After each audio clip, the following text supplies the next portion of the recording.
Halo guys, assalamualaikum. Apa kabarnya nih? Semoga selalu dalam kondisi sehat dan bahagia ya. Akhir-akhir ini di Indonesia maupun di dunia lagi hype yang namanya flashback atau TBT alias throwback time alias nostalgia. Mulai dari Spider-Man No Way Home yang bawa karakter dari film-film sebelumnya ke film terbaru mereka. Film Jurassic World juga sepertinya akan menggunakan formula yang sama. Sampai ke tren musik di mana band-band legendaris kayak Peter Pan yang remake album dan video-video lawasnya. Band-band barat macam My Chemical Romance juga lagi pada bikin tour dan masih banyak lagi. Sepertinya hal ini masih akan menjadi tren sih selama 2022 ini dan entah kalian notice atau enggak, yang paling mendayu-dayu dari tren ini tentunya adalah generasi 90-an. Kenapa ya?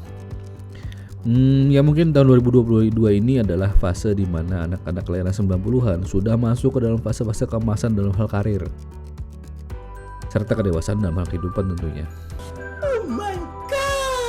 Yang lahir tahun 90 akan berusia 32 tahun dan yang lahir tahun 99 akan berusia sekitar 23 tahun. Mereka harusnya cukup relate untuk membahas tren yang terjadi di masa itu dan masih cukup fresh juga untuk masuk dalam fasenya anak-anak 2000-an. Nah, dalam kesempatan kali ini asik kali ya ngebahas tentang apa yang bisa kita ingat dari tahun 90-an.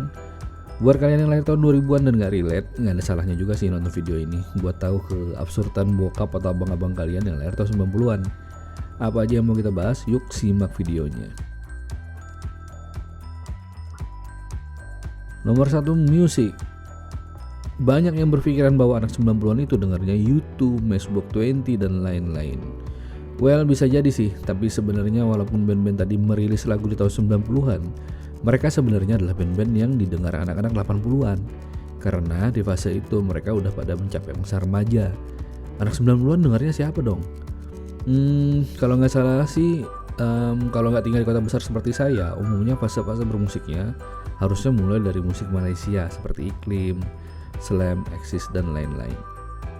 Lagu Indo yang hits di awal-awal dulu ya lagunya Stinky, Bass Jam, dan bandnya Melly Goeslaw yang namanya Potret.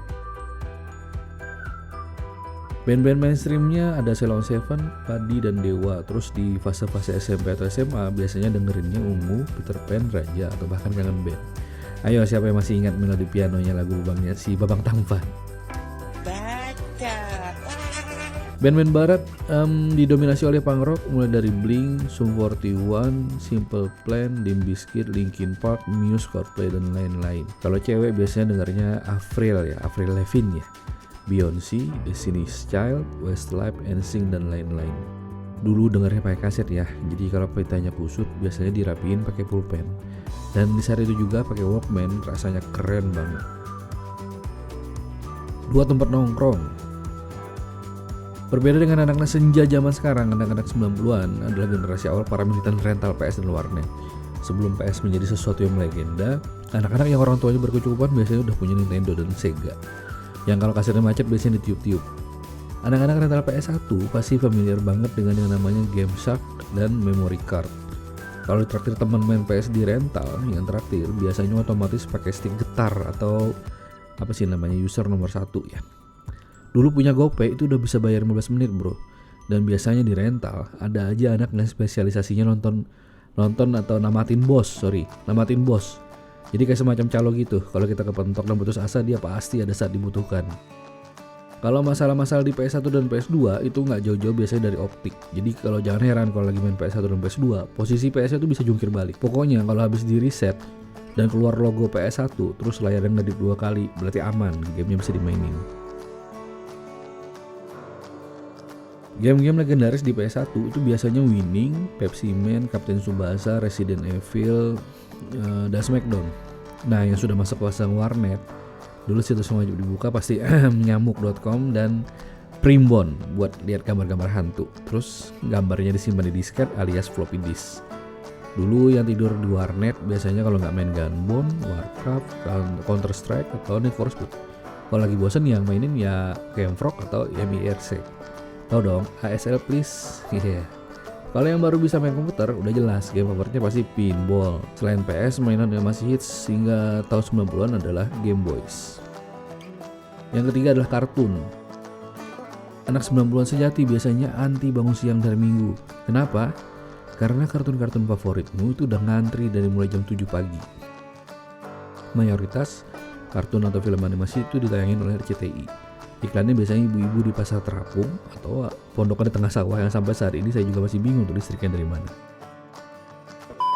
Kalau ada 2 kartun menarik yang ditayangkan di 2 TV berbeda di saat bersamaan, disitulah remote TV akan sibuk sekali. Begitu iklan, TV langsung dipindah ke channel sebelah.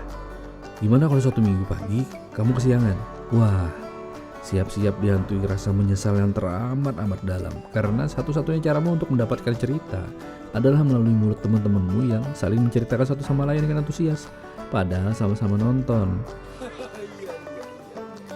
Lalu urusan action, anak 90-an punya tontonan mulai dari Satria Baja Hitam, Power Ranger, Ultraman, hingga Wiro Sableng dan Deru Debu.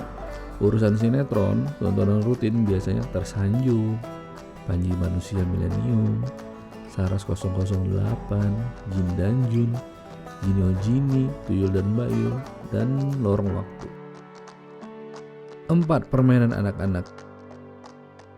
Anak-anak tahun 90-an itu masih mengalami sebagian besar permainan rakyat dari generasi-generasi sebelumnya, mulai dari main tali, main kelereng, main layang-layang, dan kartu bergambar. Mainan yang juga ada dulu hits pada tahun 90-an itu antara lain Tamagotchi, Yoyo, Beyblade, Tamiya, balon tiup yang kayak odol gitu, kapal otok-otok, monopoli, dan ular tangga. Dan Tamagotchi ya itu ngasih makan hewan dalam dunia digital gitu ya. Khusus anak perempuan, mainan yang biasanya pasti dimiliki adalah BP ya, atau boneka Barbie yang terbuat dari kertas dan bisa diberi aksesoris, dan outfit yang juga terbuat dari kertas. Selain dari mainan-mainan tersebut, beberapa benda yang erat dengan memori anak 90-an diantaranya adalah pensil isi ulang. Itu pensil yang isinya banyak itu terus dicabut lalu dimasukin dari belakang. Ada juga pulpen yang tintanya harum yang katanya ada narkobanya. Ada juga perawat pensil bulat dengan cermin di depannya yang biasa ditaruh di sepatu, serta penghapus bergambar dengan warna putih dan hijau yang biasanya warnanya harum. Terus yang bagian hijaunya digigit, dikeletek gitu. Serta buku diary yang ada kuncinya. Nah, dari sekian banyak hal tersebut, mana yang paling membuat kalian bernostalgia? Pasti banyak di antara kalian yang relate dengan hal tersebut dan ingin kembali ke masa-masa itu. Kalau menurut kalian konten ini menarik, jangan lupa klik like dan tombol subscribe ya. Jangan sungkan juga untuk memberi pendapat di kolom komentar.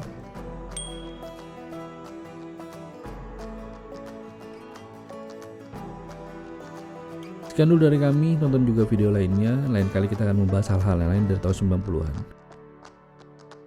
Itu saja, assalamualaikum warahmatullahi wabarakatuh.